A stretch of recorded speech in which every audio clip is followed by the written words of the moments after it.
The workers believed because they had worked in the mill, they had mixed their labor with the property in the mill, they believed that in some way that property had become theirs. Not that it wasn't Andrew Carnegie's, not that they were the sole proprietors of the mill, but that they had an entitlement in the mill. And I think in a fundamental way, the conflict at Homestead in 1892 was about these two conflicting views of property. But it also was about American rights. Journalists flocked to Homestead from across the country.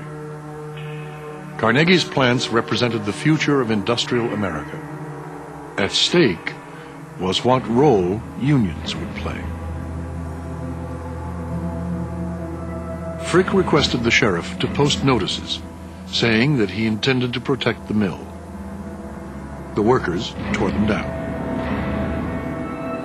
He knew the sheriff could not protect the mill, but Pinkerton guards had never failed him. Once again, Frick called upon industrial America's hired guns.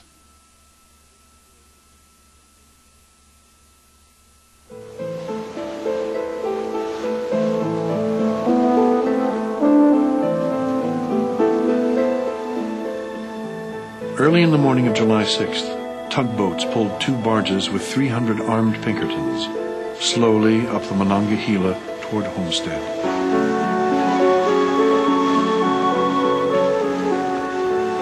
The town stood solidly behind Mayor McLuckie.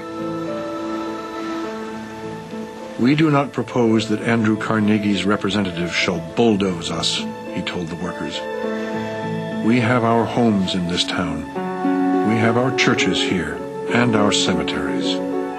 We are bound to Homestead by all the ties that men hold dearest and most sacred. The Carnegie Company has imported men of all nationalities in other places. They have never imported a man into Homestead, and they never will."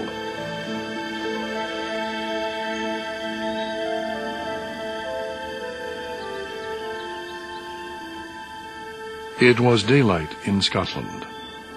Carnegie returned to the Central Highlands from nearby Aberdeen, where he had dedicated a library to wild applause.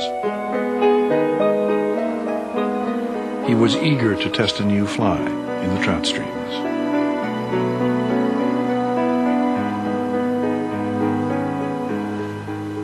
Union lookouts were at their posts along the Monongahela. A Pittsburgh journalist wrote that at about 3 a.m., a horseman riding at breakneck speed dashed into the streets of Homestead, giving the alarm as he sped along.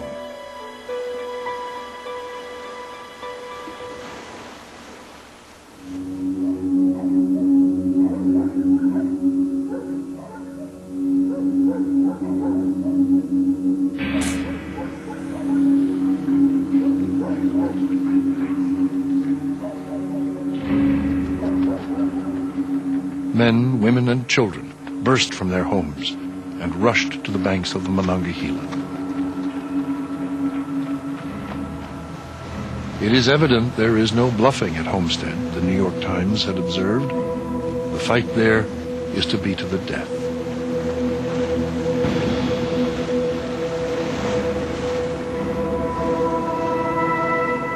Shortly before sunrise, the barges landed near the pump house.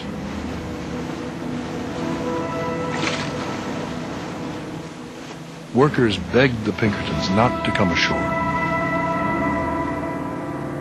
Armed with Winchesters and pistols, the Pinkertons ignored them.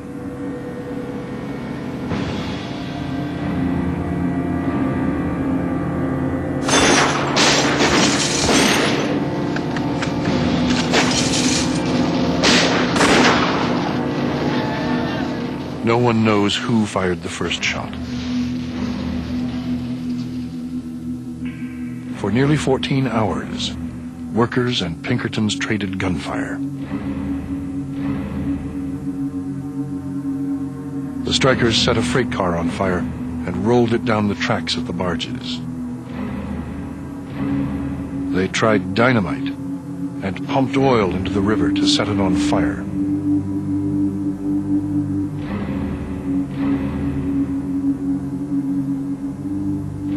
Pinkertons surrendered at 4 p.m. 3 detectives and 9 workers were dead or dying. But the workers had won the battle. Then they began to lose the war.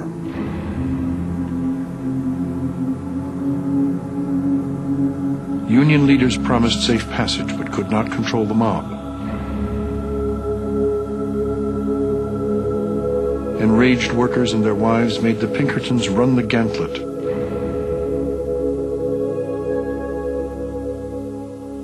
The men screamed for mercy, the New York World wrote. They were beaten over the head with clubs and the butt ends of rifles.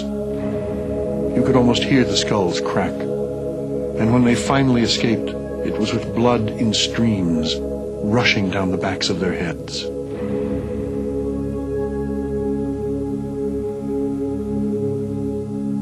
After the surrender, the barges were set aflame. The Pittsburgh Commercial Gazette reported, twilight now being about ended, the entire riverfront was lit up, while 2,000 throats shouted, "Hooray for Homestead."